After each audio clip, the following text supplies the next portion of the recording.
Buenos días y bienvenidos a la sesión de hoy de INCIPE sobre la posición geopolítica de la India, que va a contar con el profesor Raja Mohan, uno de los más prestigiosos columnistas y analistas, y que por ello va a celebrarse en inglés. Good morning in Madrid and good afternoon in India. Welcome to this new session of INCIPE, a Spanish independent think tank with over 4 decades devoted to the study, research, and dissemination on prominent international and foreign policy issues. One of INCIPE's permanent endeavor is to contribute to a better knowledge and understanding of the current global geopolitical scene, paying special attention to the position, role, and prospects of the most prominent global players in the international arena. Within this framework, and at the start of Prime Minister Narendra Modi's third term, we believe it is time to reflect once again on India's growing role and place in the world, as deep changes occur in the international system, with great power rivalry, new dramatic wars, profound structural transformations in the economy of the world, and with an ongoing and far-reaching technological revolution. Impressed by Professor Raja Mohan's deep and prestigious analysis in books, articles, and speeches on India's foreign and security policies, we are particularly honored and pleased to count on his generous availability to enlighten us today on the broad subject of India's geopolitics in a changing world. Professor Mohan has a very rich and impressive CV, which is not easy to condensate. He is Distinguished Fellow with the Asia Society Policy Institute in Delhi, Research Professor and former Director of the Institute of South Asian Studies, as well as Founding Director of Carnegie, India. Moreover, he has been associated with several Indian think tanks, including the Institute of Defense Studies and Analysis, the Observer Research Foundation, or the Center of Policy Research. In the academia, he has been teaching on South Asian studies at the Jawaharlal Nehru University in New Delhi and served at India's National Security Advisory Board. Co-author of the Adelphi book under the title The New Asian Geopolitics, Military Power and Regional Order, he is especially renowned as a columnist for foreign policy as well as for the Indian Express. Finally, let me just add that as far as Spain is concerned, he recently, 2 years ago, he gathered great success at the Ramon Areces Foundation with a very interesting speech at the launching of the India-Spain Observatory, a bilateral platform for information, analysis, and debate. Good morning, dear Professor. Let me first start by conveying to you our deepest condolences for the dramatic death last Tuesday of over 120 persons at the crowd crush in Hathras. Very deep condolences, really. Thank you very much for accepting INCIPE's invitation to share with us your views on India's geopolitics in a changing world. But before giving you the floor, dear Professor, allow me to ask Professor Garrido to briefly explain to our audience the terms of reference of today's session. Thank you very much. Thank you, Ambassador, and thank you especially Professor Mohan, the privilege to have you today as a distinguished speaker at INCIPE. Well, I will remember how this event is going to work today, which is not different to the previous ones, but just to remember, you can formulate your questions through the web chat in YouTube, INCIPE web chat, and then I will pick up the questions, not precisely by order of reception of them, but by affinity, so that we can avoid duplications in the question that you pose. Please try to be brief, and I should also kindly ask you not to leave your questions for the last 10 minutes of this event, because in this case there will not be time to pass them on to our today's speaker. Thank you very much, Professor Mohan. The floor is yours. Thank you. Thank you very much, Ambassador Ricardo, Professor Garrido. Thank you for inviting me to be with you this morning in Madrid. It's really a privilege to be engaging with you and your distinguished audience in Madrid this morning. So what I'll do is really to basically try and summarize the broad trends in India's geopolitics and look at them in a world that is rapidly changing in front of our eyes. What we see, if you look at the world today, you see probably one of the most turbulent moments in world politics since the end of the Cold War. We've seen in the last couple of years the return of war to Europe, the return of great power rivalry. We've seen US-China tensions grow in Asia.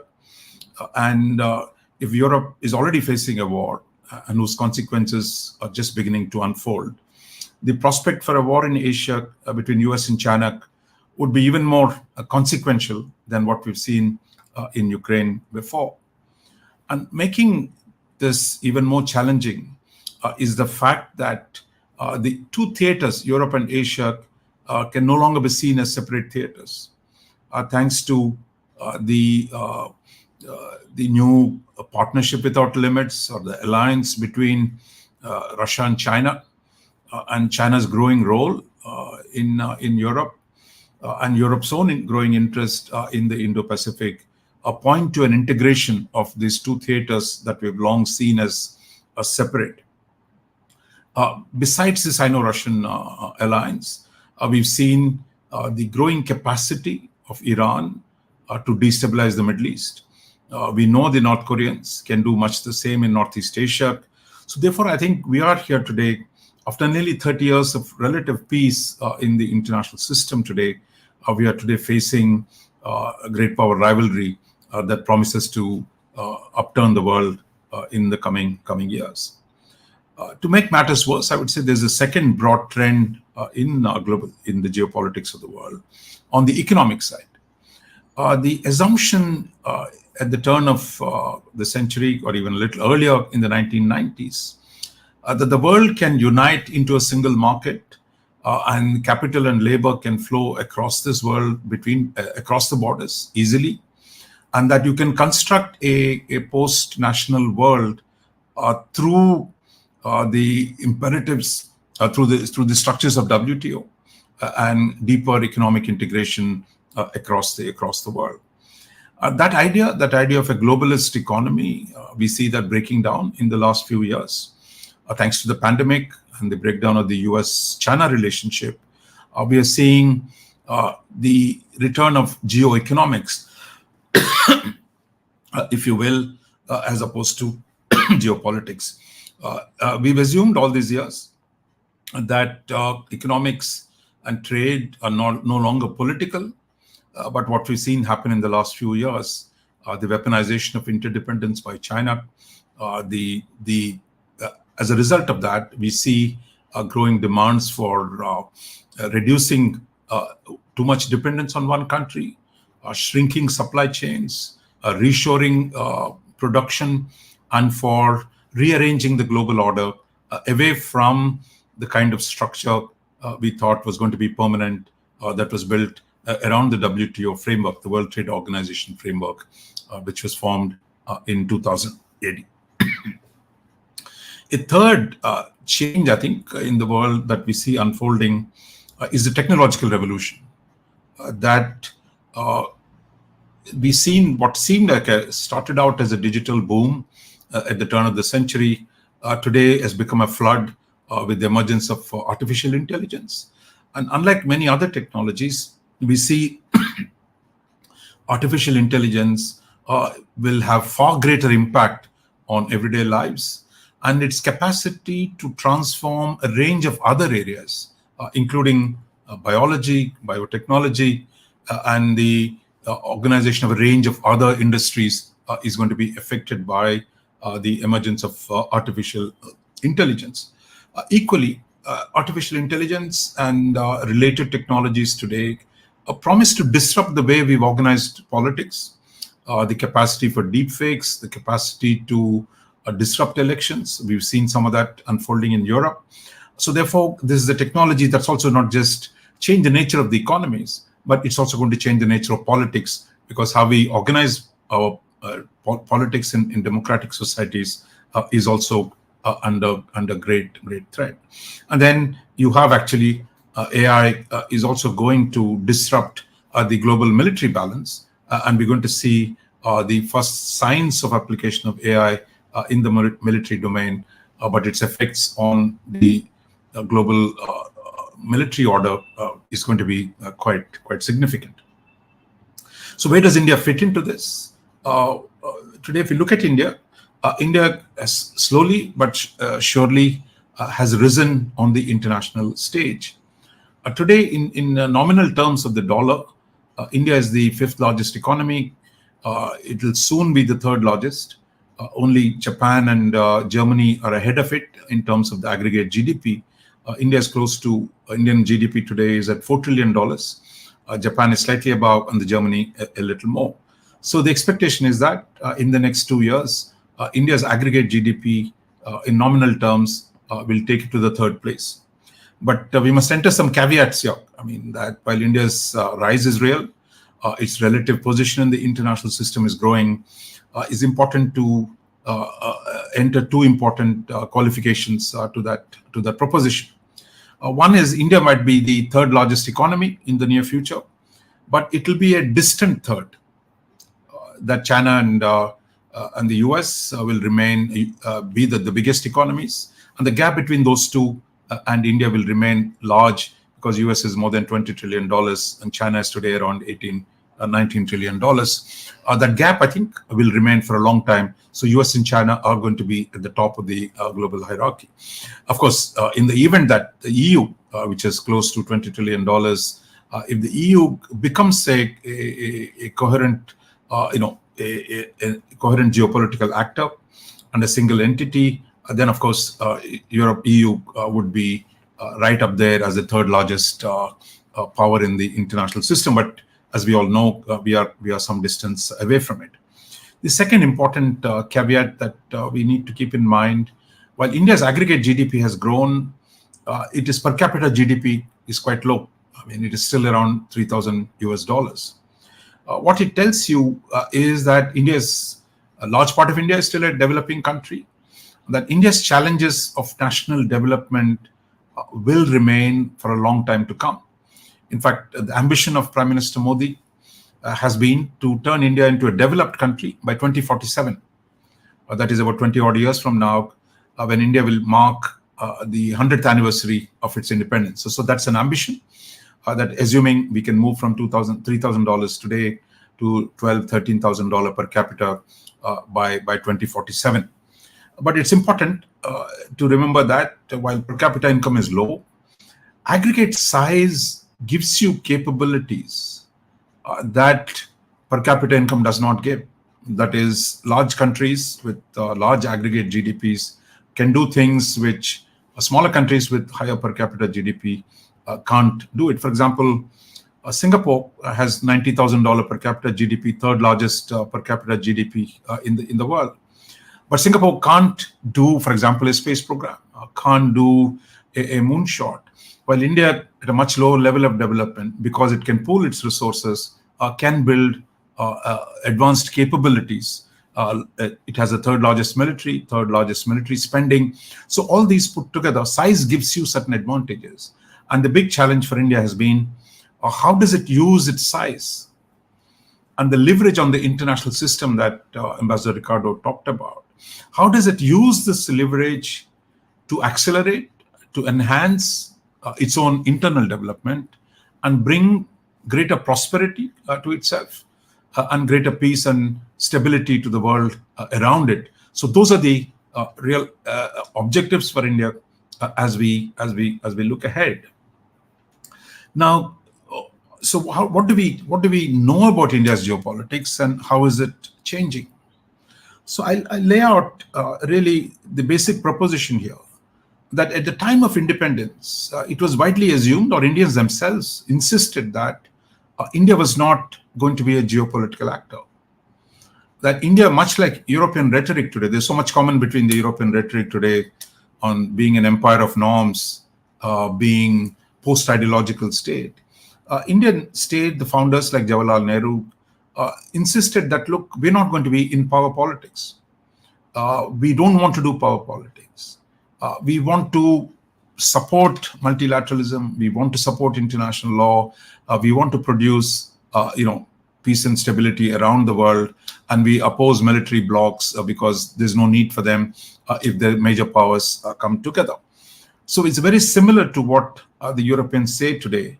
And India's own convictions that we don't need geopolitics was largely an inheritance from the interwar period, when Indian nationalism was rising in the interwar period. And India was deeply influenced by the two world wars. And the kind of disenchantment with power politics, the disenchantment with the states that tried to, fight each other. So these ideas actually imbued very strongly. But of course, life has a way of teaching you lessons. And I think India had to learn many, many lessons after the initial burst of idealism. And it had to adapt to a real world, and where over a period of time, I would say its geopolitical orientation had begun to emerge. I would say till the end of the Cold War, certainly India still resisted framing its its worldview in terms of power and geopolitics. But today, over the last 30 years, since the turn of the 1990s, India has increasingly sees itself as a geopolitical actor, no longer, less inhibited about framing its worldview in power terms and defining pragmatic policies on the basis of interest and power rather than the idealism and the notion that on moral politic of the kind that Nehru and others believed at the turn of at the time of India's independence. So I would say then today there are 5 broad areas of change in India's approach and 5 broad themes of India's geopolitics. I want to lay down those in the next few minutes. One is the idea of the West. I mean, since we're talking about geopolitics, geography is key here. We can argue whether the West is a geographic concept or is it a political concept. Whichever way it was, at the time of India's independence, its anti-colonialism, its fight against European imperialism has largely meant India was unwilling to be associated with the Western policies after the Second World War and after India's independence. So as a post-colonial state, but at the same time imbued with the Enlightenment ideology of liberal internationalism, India sought to distance itself from the West and create a new world order, a post-Western order, especially in its own region. Therefore, India was the world's biggest democracy that also stood apart from the West in the Cold War years. But today, what we've seen develop in the last few years is really India has moved much closer to the West. Its economic, political, military engagements with the West have dramatically grown in the last decade and more. Today, the US remains the most comprehensive partner, strategic partner for India. The European Union is the major economic partner. Individual countries like France are major defense partners. So the size of India's trade with Europe, with the Americans, the flow of people, of capital, of technologies today, much of it is with the West. Although India retains a connection to Soviet Union, or sorry, Russia, that which of course we can talk about it in the question answer session, what it is. That despite that, while India is sustaining that old relationship, the strength of the partnership with US, Europe, and the Anglo-Saxon world has dramatically increased. So I would say the collaboration today between India and the US, India and Europe, and India and the West is today one of the most consequential changes that has taken place in the international system.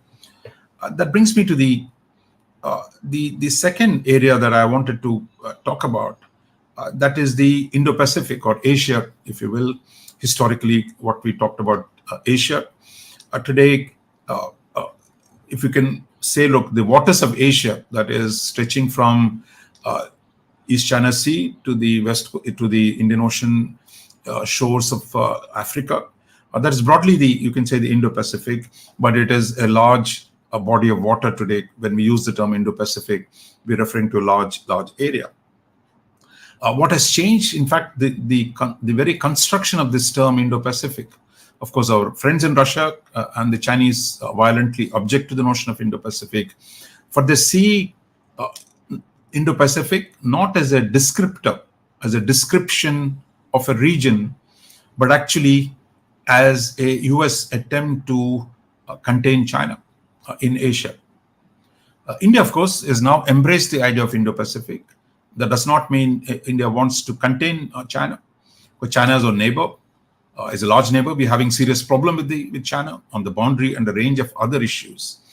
But India today, from hoping to work with China to build a post-Western order in Asia, that was the ambition of Nehru. Today, because of the territorial disputes, because of the military tensions, because of the other conflicts in South Asia and the Indian Ocean and the Indo-Pacific, today India had no choice but to actually find ways to balance China. So balancing is different from containment, but the fact is that India today is seeking to balance China. And that balance, it has to do that balancing irrespective of whether the Americans and the Europeans are with China or not, because our bilateral problems have become so acute that India needs to find a way of doing this, either on its own steam or in coalition with others. Because as I said, India will be a distant third to China. So therefore, the gap between Indian and the Chinese power is here to stay. And therefore, India's partnership with the Europe, with the US, become an important component of a strategy to balance the region. And for the first time since the Second World War, the US interest in the way it thinks about Asia and India's own concerns about Asia today have come together. While we differ on the specific goals, today we have a common interest in stabilizing the Asian balance of power that has been rocked by China's rise and China's unilateral assertion and territorial expansionism. So therefore, we have here the emergence of the Indo-Pacific, in which for the first time since independence, India is actively working with the United States and the West through the form of the Quad, through the construction of the Indo-Pacific, in shaping a new security order in the Indo-Pacific. A third element, I would say, element of the geopolitics that I wanted to talk to you is really the idea of Eurasia. I just mentioned it at the beginning. Eurasia, we've long thought about Europe and Asia as two distinct theaters. We talked about Europe is the other for Asia, Orientalism, Occidentalism, and that Europe and Asia were really the antagonistic to each other. Thanks to the colonial period, we think of these two theaters as fundamentally different. But what we see happening today is really these two theaters are increasingly coming together. And I don't use Eurasia like the Russians do. For the Russians and some probably for the Chinese, they see Eurasia as representing the former Soviet space. But what I'm talking about is thinking of Europe and Asia together as a single landmass, which of course it is, and its surrounding oceans. If you think of that as a single theater, that we see the need for rearranging our way, reorganizing the way we think about security, we think about economic cooperation in this vast region. I believe we're going to have the 75th anniversary of the NATO summit soon, in a week. We're going to have the whole question of how Europe is going to deal with the Ukraine question. And if Mr. Trump gets elected, how does Europe defend itself? So these issues are going to come there in a big way in the next few months. And the challenge for Europe is it is not just facing a potentially isolationist China, but an expansionist Russia that is backed by China. So therefore, you have actually this combination of China, Russia on the one hand, and the capacity to play Europe in the European theater has dramatically risen. So this in turn, I think, would require some fundamental rethinking on the part of both India and Europe. Can Europe think about Asia purely in mercantilist terms? Can it think about Asia purely as a Chinese market? Can it think of Asia purely as a China strategy? So therefore, I think as Europe confronts its existential challenges that it faces from the Russian expansionism and the Chinese attempt to dominate many of its economic sectors, then I think it needs to diversify its economic strategy. And India, on its part, has too long relied on the Soviet Union in the Cold War and Russia, that it needs to take a more balanced view of Europe. And therefore, the question then becomes, if you think of this Eurasia as a single landmass, a single theater, what can we do for Europe and India to work together? So I would say last few years, there's been a growing engagement between India and Europe, but we are nowhere near coping with the big challenges that are going to come our way in managing the larger security and the political dynamic in Eurasia. A fourth region I want to talk about is really Middle East and Africa. Africa, of course, Europe has had a historic role. The Middle East, as Europeans, have had a historic role. And India began its post-independence period by largely opposing the West and the Western imperial presence in the Middle East, and that we sought to cultivate, Arab nationalism as our principal partner in thinking about the Middle East. But I think today a more realist India is coming to terms with the complex interplay in the region between the Arabians, Arabs and the Persians, between Israel and Palestinians, between Israel and Iran, Turkey's ambitions in the Middle East. Today we have a very, very different picture from the very simplistic anti-imperialist or anti-colonial imaginary that defined our earlier perceptions. So therefore, if the Middle East and Africa are going to be deeply contested zones, and if the US is going to move away from this region, I'm not sure it will actually, but the fact is there is a lot of suspicion that if Trump comes to power, and isolationist factions might not pay same attention to the Middle East because US is energy independent today, and it does not get directly affected by the developments in the Middle East. But for India and Europe, Middle East is a shared neighborhood for both of us. So therefore, do we think together on the question of the Middle East and Africa as in this region? Can we do things together to stabilize this region? Can we help Africa to grow rapidly and realize its full potential as an economic zone of opportunity? So these are big issues, and I think what we've seen happen last few years is really the rise of capital in the region, the Gulf capital today in Qatar, in Emirates, and in Saudi Arabia today. One of the major sources of international capital today, and the capacity to transform Africa, the Horn of Africa, Sub-Saharan Africa, has dramatically grown. So I think we need to think of a three-way partnerships between India, Europe, and the Middle East, which we need to explore. And good news is that the so-called India, Middle East, Europe corridor that was announced at the G20 summit in India last September is the first of its kind. The war in Gaza, of course, has complicated that. But I think this is a new way of thinking about this region and how we can use this region to reconnect India and Europe. Because India-Europe connections here again go back long before East and West were seen as two different things, going back to Alexander's times, going back to the Greek times, when there was significant trade between Mediterranean and India. I think today when we talk about this region, the region is changing fundamentally. Eastern Mediterranean has come into focus. The Horn of Africa is in focus. The Arabian Peninsula is in focus. So what we've seen these as separate, distinct regions today are coming together thanks to the Gulf capital, the growing conflict in the region between different powers, and the growing stakes of India and Europe in this region. So therefore, how we think about Middle East, where India today works very closely with the US. Historically, we always stood apart from the US, is working closely with the Gulf Arabs.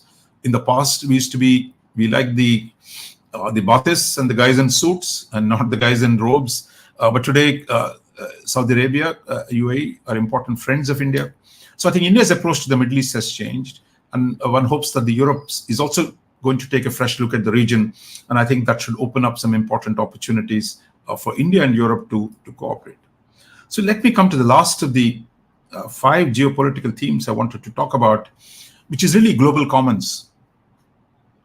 Because global commons refers to first what began as the maritime commons, which the European explorers, Portugal and Spain, were among the first, followed by Dutch, the French, the British, that the imagination of the maritime domain of the world as a single commons and developing the rules for governing this space. That's a long history of modern era of the last 400 years. That framing the rules for the maritime domain on shipping, on law of the sea, these were very, very important to facilitate the growth of global commerce, global capitalism, and the interconnection of the world over the last 400 years. Today, I think that similar challenges arise today in managing outer space, which has become a very, very important global commons as we all depend on the global space economy today. The emergence of the cyberspace, the emergence of new areas like these demand fresh ways of organizing and managing these commons in the maritime domain, in the cyberspace domain, in the outer space domain. And here I think that the old rules and treaties that we've had are breaking down. The Outer Space Treaty is having serious problems as countries compete for opportunities in outer space. So therefore, the need to draft new rules for governing space, for managing the conflict in the seas, for example, in the East China Sea, in the South China Sea, in the Arctic, that we're going to see more conflict. So therefore, we need, I think, countries to come together. In this already, the interests of India and the West, India and Europe, India and US are coming together, that how we form like-minded coalitions to manage the emerging global commons is going to be a very, very big challenge for both of us. And I would say this is the 5th theme that is just beginning to emerge. Some of you might have heard of Artemis Accords, that is rules for exploiting moon. We just saw the Global Partnership for Artificial Intelligence agreeing to a certain set of rules and setting up an organizational structure in tandem with the OECD in Paris. So I think where India is partnering in all these new institutions. Historically, India would not have been part of it, but today a changed India is very much engaged with the West on global commons. So let me conclude by saying India has transformed dramatically in the last 3 decades. One aspect of it is this growing economy. It is well on its way. Unlike Euro pessimism, I think India is in a very, very optimistic mode, that India is confident that a 7 to 8% growth is going to be sustainable and that its relative weight in the international system will continue to grow. On the political side, India today is closer to the West, is better engaged with US, Europe, and UK. US, UK, and the Anglo-Saxons. It has problems with China. It has a sustained old relationship with Russia, but it is the weight of the West that is dramatically growing in India's overall strategy. Second, I think on the technological front, India is going to be a major contributor to technologies, the production of technologies.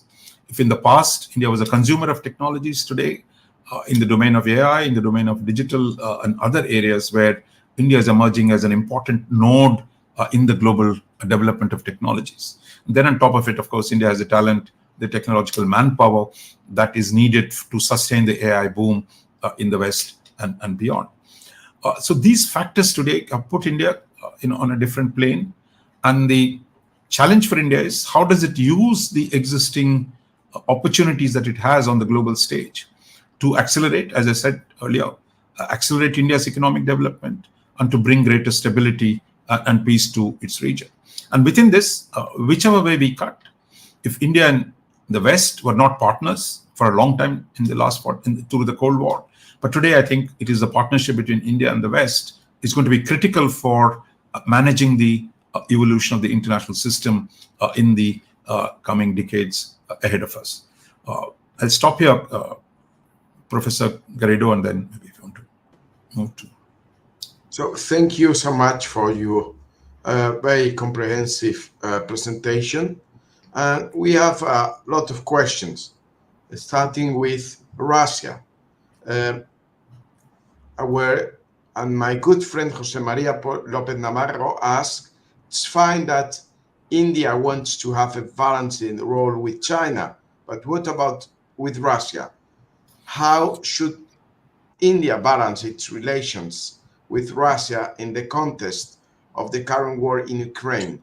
And on the other hand, we have an additional question regarding with this topic.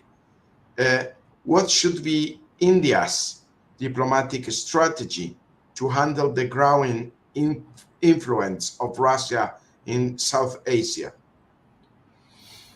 Yeah, I mean, the two questions, I think here is this where what we talked about, the single theater that is emerging. Because India does not have a direct bilateral dispute, it tends to downplay or doesn't want to get into the debates about what's happening in Ukraine and hesitant to support or criticize Russian invasion of Ukraine. And through the Cold War, Russia has been a steady partner for India. And Russia was also useful for India in the Cold War to balance China. But for Europe, it's interesting that Europe is concerned about Russia, but it does not see China as a threat, at least most of them. Many of you see China as an economic opportunity. We saw Xi Jinping visit recently to Hungary, to Paris, Budapest, and Belgrade. So I think since we are sitting at different places, how we prioritize which threat is more important. For Europeans, Russia threat is immediate, while China challenge is only beginning to be grappled with. For India, the China challenge is the immediate one, while we do not see Russia as much of a threat.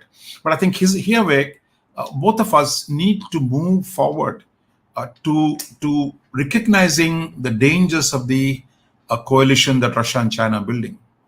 I think India on its part should no longer see Russia's use as a balancer against China, because Russia is on its way to becoming a junior partner to China. So therefore, it's going to be India cannot hope to rely on Russia as a balancer against China. But I think, given the sentiment, given the path dependence, India still has 60% of its inventory in the armed forces is Russian military equipment, and Russia is also becoming a major supplier of energy for India. So I think, but India will have to balance this against the kind of dangers Russia poses to Europe and the dangers arising from its alliance with China. I would say the reverse of it applies to European friends who also need to see the Chinese threat and to be able to work together, the two of us working together to cope with this coalition that is today dividing the region, each one reinforcing the other, but at the same time creating contradictions. And I think overcoming these contradictions is going to be a principal challenge. At this point, Russia is not a threat in South Asia because they develop their partnerships with the rest of the region are relatively limited. But India does note Russia's role in Africa as a spoiler. It sees the kind of things that are happening at Europe's expense in Africa. Those are long-term dangers. But within South Asia itself, Russia is not much of a player. But for us, looking at it the longer term, if Russia keeps reinforcing China's expansionism in South China Sea, in East China Sea, in the Indian Ocean, then we'll have a bigger problem. That is, if Russia joins hands with China to support Pakistan, they're still not doing that, but then we'll have major issues. But that is something India would watch very, very closely. Thank you. Regarding, we have really many questions. What role should India play in the quadrilateral security dialogue, the Quad, to counterbalance China's assertiveness in Asia? And on the other side, what are the implications of India's strategic partnerships with countries like Japan and Australia for its defense policy? Yeah. I think on the multilateral side, India has been cautious not to frame the Quad as a military alliance or as a counter to China, because there is a lot of concern in the region, within the ASEAN countries, because of 40 years of deep economic interdependence between China and rest of Asia, especially in ASEAN.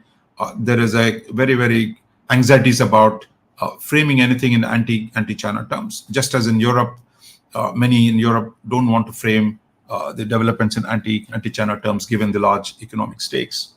So therefore, India wants to keep the Quad as a provider of public goods, as a supporter of region's economic and technological development, rather than as a military alliance countering China. But we do at the bilateral level. India does a lot of military cooperation with each one of them, with the US, with Japan and Australia. And that level is where India is expanding the military engagement with this region. There's greater coordination between our navies. We do this Malabar joint exercise, theoretically not under the Quad, but the same 4 countries of the Quad also do military exercises separately. So I think India's this strategy, I think, differentiating the Quad and bilateral cooperation has at least calmed the nerves of many of the ASEAN countries and their slow acceptance of Quad as a useful instrument. So we have to build up that Quad while actually simultaneously India, because India needs to balance China. So they're building up its own capabilities. And the Americans today, we have a thing called the ICET, Initiative for Critical and Emerging Technologies, under which the US is transferring major defense technologies, advanced other technologies like quantum computing, bio, semiconductors, in which the partnerships are being built. So with Japan and with Australia is going to be a major partner for India's development as a provider of natural resources. So I think it's a combination of both, a multilateral approach that is more public goods oriented and a bilateral approach that is more security oriented, technological oriented, together combining to produce a balance in the region. Thank you again. Very broad question regarding crisis in the Red Sea and the Horn of Africa, to which you referred to in your presentation. How India divides West Indian Ocean and the geopolitical issues in this region, namely the Houthis crisis, Sudan war. I should remember, we had here last week our ambassador of Spain to Sudan, war in Somalia, and also instability in Ethiopia or in Kenya, where India's diaspora is so relevant. Yeah, it's a good question. I mean, we've seen since the crisis where it's really the US that has operated within the Red Sea, but Indian Navy deployed almost 25 ships outside the Red Sea, in the Gulf of Aden and the Arabian Sea, to counter piracy, to deal with the threats, some of the threats that the Houthis have posed for international shipping. So therefore, India is deploying its naval power. In fact, for the first time in such a large fashion in its neighborhood for collective benefits. So I think this is going to be a commitment that India will continue to do, both unilaterally as well as India is now part of the coalition under the Task Force 151. It is working with the US and the Western navies to stabilize the region. And looking beyond the immediate question of crisis in the Horn of Africa, India is expanding its defense and security cooperation with much of the East African countries, which all have a Indian diaspora as well as old colonial connections through the Commonwealth.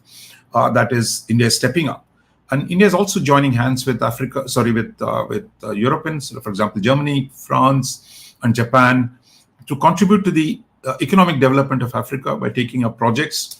So I think this is something, as India's own economy grows, its own capacity and capital contributions increase. Today, I think there's a lot more prospect for what India's active engagement with this region. But we must remember one thing, that India would have a bigger effect if it works in partnerships, that it needs to work with the Western partners, with Japan and others, to be able to produce enough alternative to the Chinese domination, given the size of the BRI initiative and given the vast kind of military resources that China is pumping into this region.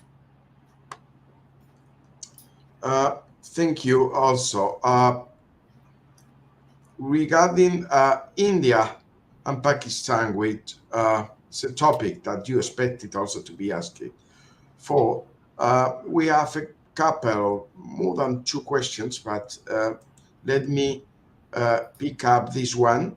How should India navigate its diplomatic relations with neighboring countries like Pakistan, Bangladesh, Sri Lanka, to ensure regional stability, and also regarding specifically with Pakistan, what diplomatic strategies should India adopt to manage the Kashmir issue in international forums? There is a third one regarding with this question. We always focus the attention about the relations between India and Pakistan in the Kashmir crisis. But the question is far beyond this. What kind of initiatives can you also stress, cooperation initiatives between India and Pakistan far beyond of the Kashmir issue? Look, I think we've gone beyond the old phase when we thought about India. We had to think about Pakistan. That phase was quite dominant in the 90s, even in the early 2000s. But I think today, that framework of thinking about India-Pakistan as a single, lump, if you will, that has profoundly changed for several reasons. One, I think, is the fact that Pakistan itself is internally incoherent. Its ability to come up with a common position has become harder because of their internal conflicts today. For example, today between Imran Khan, who's in jail, and the army, which dominates the politics. I'll just give you one example. In 2021, India and Pakistan negotiated a ceasefire agreement and agreed to resume talks and initiate trade talks between the two sides. But the agreement could not be followed up because Imran Khan, that time he was the prime minister, he opposed army chief, that time it was General Bajwa, his moves to improve ties with India. Today, since then, the divisions within Pakistan have significantly deepened. And I think it's not that India does not want to engage, because for India, Pakistan is a neighbor, is a cousin, if you will, and that we need to solve the problems, but the differences within Pakistan have become sharp. Second, I think Pakistan is also one of the tragedies of Pakistan. I mean, not saying it as a criticism, but as a reality, its obsessive focus on on promoting jihad in the neighborhood, in destabilizing Afghanistan and India over the last many decades, has neglected its own economy. I'm not saying if you think it is useful, do it, but I think in neglecting the economy, Pakistan has really weakened itself in a very, very big way. Today, most of you would not perhaps know that Pakistan's economy today is smaller than Bangladesh's economy by at least close to $100 billion. And in the per capita level, Bangladesh GDP is double that of Pakistan today, per capita GDP. See, $1,000 might not make much difference between Singapore and the United States when both of them are around $80,000 or $90,000 per capita. But if Bangladesh is at $3,000 per capita and Pakistan is at $1,500 per capita, the gap is real, stark. And the prospects of Pakistan's economic growth have remained very, very dim. So therefore, I think the internal challenges for Pakistan are going to mount, and its ability to engage as a coherent partner with India remains in doubt. And meanwhile, it's got into trouble with Afghanistan, which it thought it can have a positive outcome once the Americans left. But today, Pakistan and Afghanistan at each other's throat. So I think I would say Pakistan has a lot to do getting its own act together at home. And I think India should be ready and prepared to engage when Pakistan is ready to engage. But it's really, at this point, Pakistan has to take the first step, I think, because they pulled back the ambassadors. They were unwilling to negotiate till India changed position on Kashmir.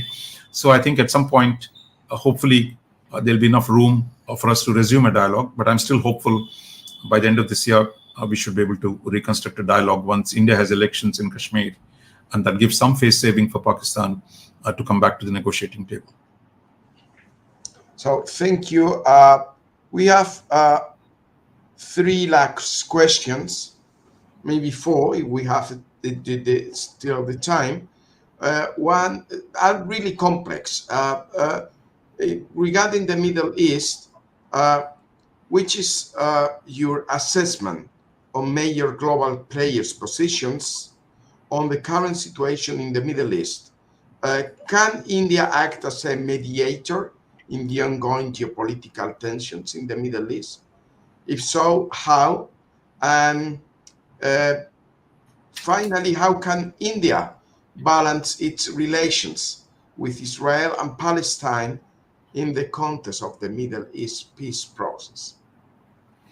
Look, I think I think India should not overestimate its position in the Middle East, because today only the United States has leverage on all the parties involved. Even Europe, I see, has not been able to do much since October 7th. It has very little leverage on Israel, even less on the other side. There was a time when Europe seemed to play a big role in the Middle East, but today Europe also does not have much leverage. The Chinese, for all the tall talk of wanting to do things in the Middle East, their ability to engage all the parties remains limited. So I think in the middle of this deep conflict, I think it's really the US is the only country that has the levers. Unfortunately, the Democratic Party, Biden's weakness on Israel has complicated America's position. It remains to be seen if that will change when Mr. Trump comes to power, and whether he will take a fresh look at the whole region, as he always boasts that if he was in office, there would have been no attack by Iran, by Hamas. Is fine, but I think he has the advantage of coming with a fresh pair of eyes to this conflict and leverage American weight. But the rest of us really can help at the margins, but I don't think we can claim a big role in shaping this conflict at this point. On the question of India balancing between Israel, Palestine, and the Arabs, look, the Arabs themselves have had the Abraham Accords, and India was fully supported. So for a long time through the Cold War, India would not engage Israel because of the Arabs would not engage Israelis.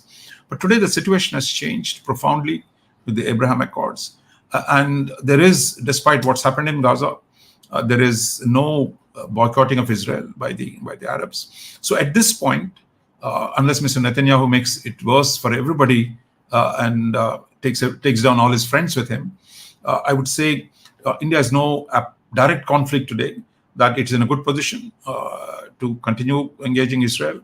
Is the first country. India was the first country to recognize Palestinian state. So there's that step that does not change. And meanwhile, India and Arabs are getting closer, and we're also working with Arabs and the Israelis. That is the I2U2, India, Israel, United Arab Emirates, and the United States. That grouping tells you something. And then the IMEC corridor, which again Saudis and the Israelis will have to play a major role. So there is, because of the Arab-Israeli engagement, the difficulties for us have significantly reduced.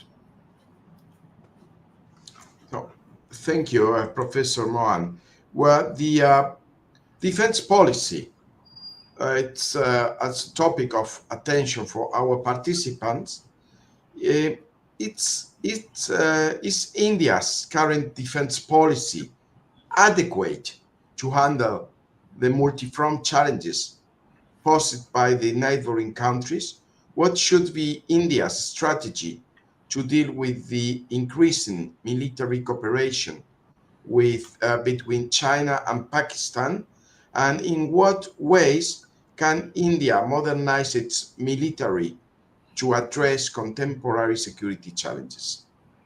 Look, I think in some ways we've already seen, as the challenges mounted, India today is doing more cooperation with the US. And I think that's partly in response to what rise of Chinese power. So I don't think Pakistan is a factor here. It is a question of China, given the size and scale of the Chinese challenge. India is today doing much more collaboration with the US, with the Quad partners bilaterally, as well as with Europe, that India does a lot more defense and strategic collaboration. So that is one step. Second step is, I think India needs to reduce its dependence on Russia for its weapons. To some extent, in the last few years, India has already diversified its purchases with a large number of acquisitions from the US, Europe, and Israel. And I think we need to do a lot more of that, given where Russia is and the kind of problems that it has locked itself into. A third element of the strategy is that India needs to build at home. The so-called Make in India program, Mr. Modi has been very keen to stop importing weapons and to make them at home in partnership with the Western companies. For example, if the Spanish get the submarine deal, hopefully Spain will invest in India, build the submarine within India, and make it a hub for long-term development of submarine. So that is the new strategy. Previously, we were so focused on buying and selling, buying from others.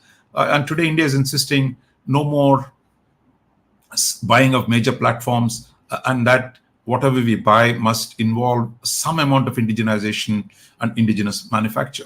I think this policy was long overdue. We wasted many decades by purely focusing on the Indian public sector and focusing on Russian collaboration. Today, I think we're beginning to change that, but I think we got a long way to go. So India also has other challenges, reducing the size of its armed forces. Mr. Modi has tried to do that. It's getting into some political trouble with Mr. Rahul Gandhi, with the new Agniveer scheme, where short service commission has got into some political trouble.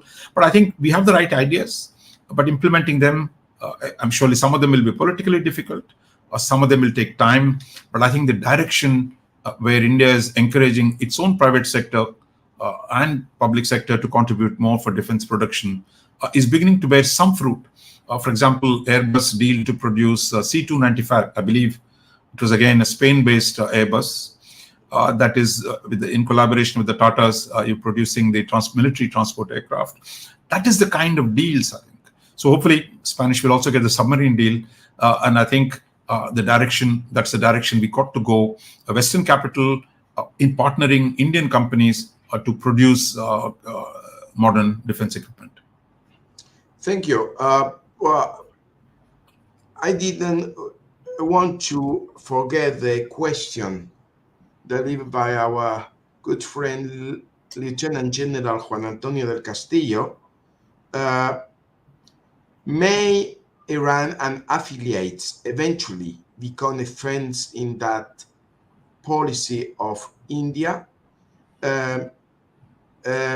Europe approach, especially after the Chinese approach, to Iran's policies in the region? I think, for India, Iran is an important neighbor and partner, so we can't take the position like the Americans do, simply isolate them. But at the same time, we have no difficulty seeing Iran's destabilization of the region because our biggest stakes are with the Arab countries. Iran's ambition to undermine the traditional regimes in Arabia is a danger. But at this point, I think when the Iranian support for the Houthis, I think our foreign minister had to go to Iran, tell them that, look, we're not going to accept this. So for us, I think, for all of us actually, Iran is a problem. How we deal with it is the question.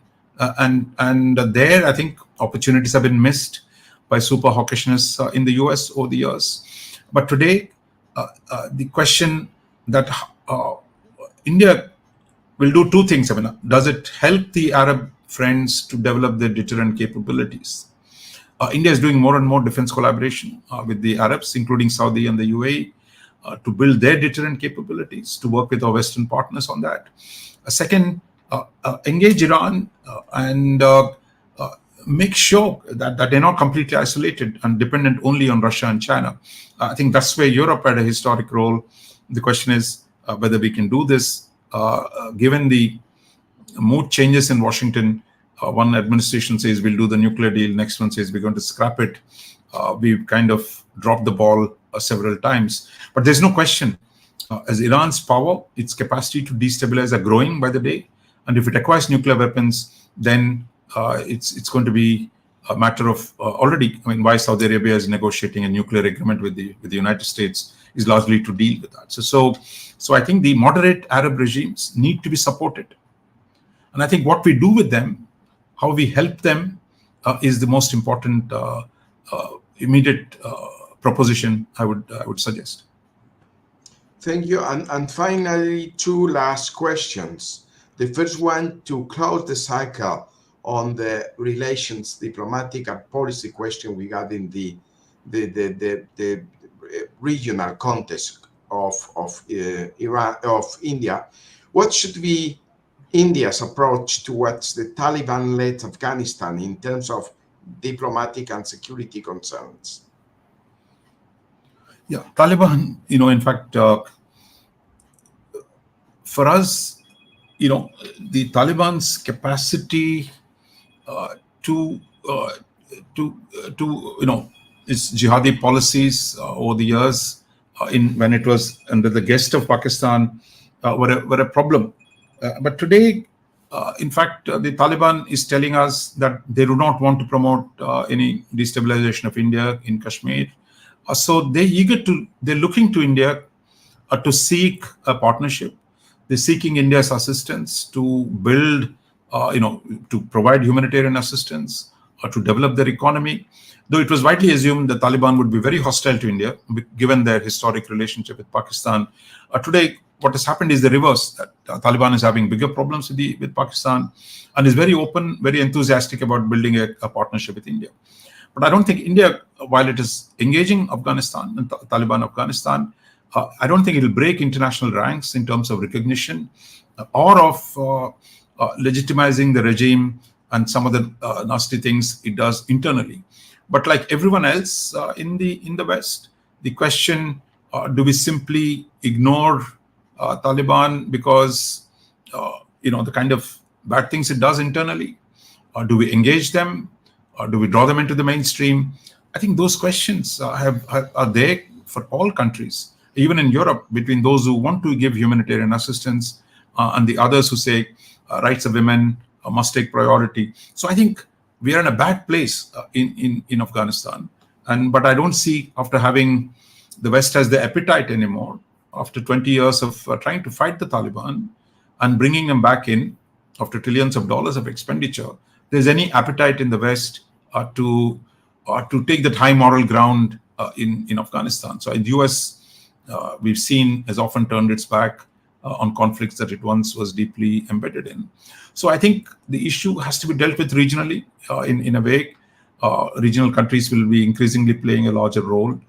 within which I think India, within these constraints, is expanding engagement with the Taliban without formal recognition, because we see China is already stepping in with some major contracts on mining side.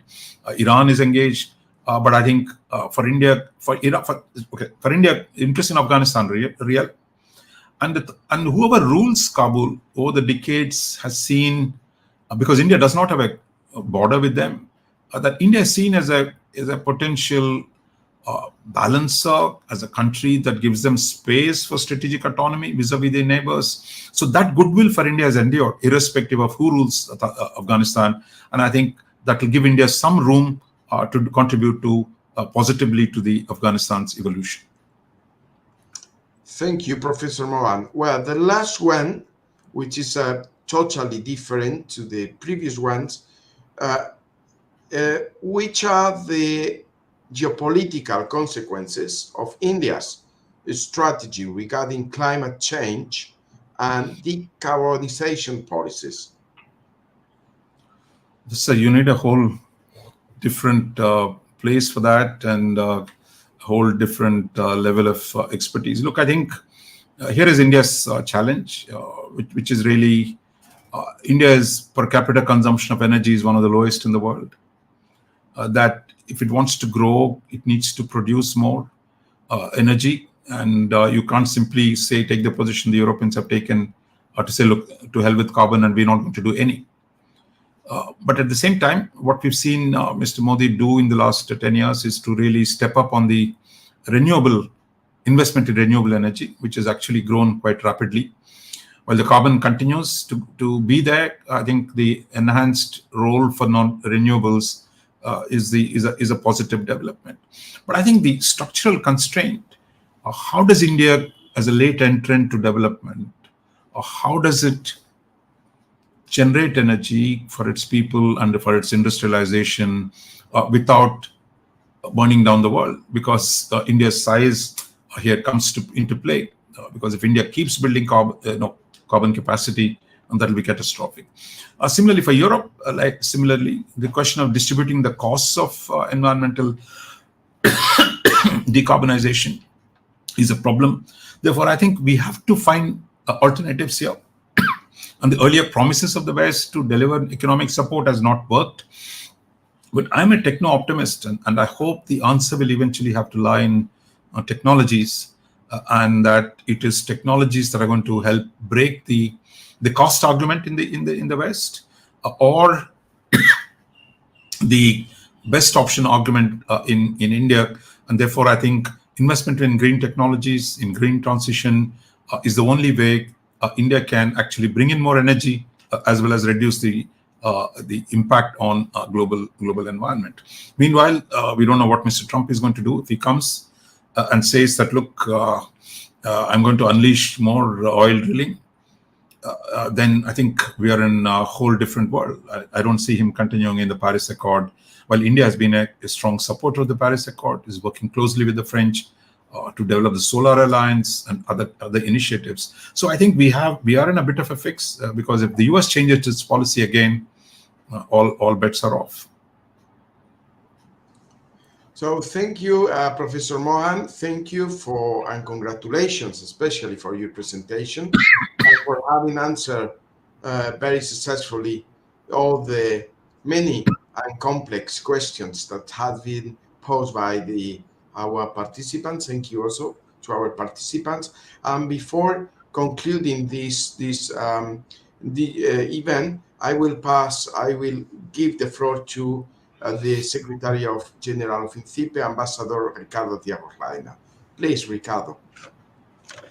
Well, having read several of your articles in the last weeks, no wonder that you were going to impress all of us, as you certainly have, dear Professor, not only with your initial presentation, but also with the dynamic answers that you gave to the many questions that you have triggered, with so many interesting facts, so many interesting figures and assessments, not only on India, but also on the broader geopolitical scenario that we're living through. So Thank you very much. Congratulations. You saw that the audience was very attentive to this new role that India is increasingly playing as a global player. So we thank you very much from the bottom of our hearts for this time that you've devoted to the INCIPE. And let me also thank our audience for attending this very interesting virtual talk with you, as well as thanking also Professor Garrido for his managing with great skill of the QA session. Thank you very much to all of you, and have a very nice day. Thank you, Ambassador Ricardo. Thank you, Professor Garrido, for inviting me. It's wonderful to interact with all of you. Thank you. Thank you. Bye.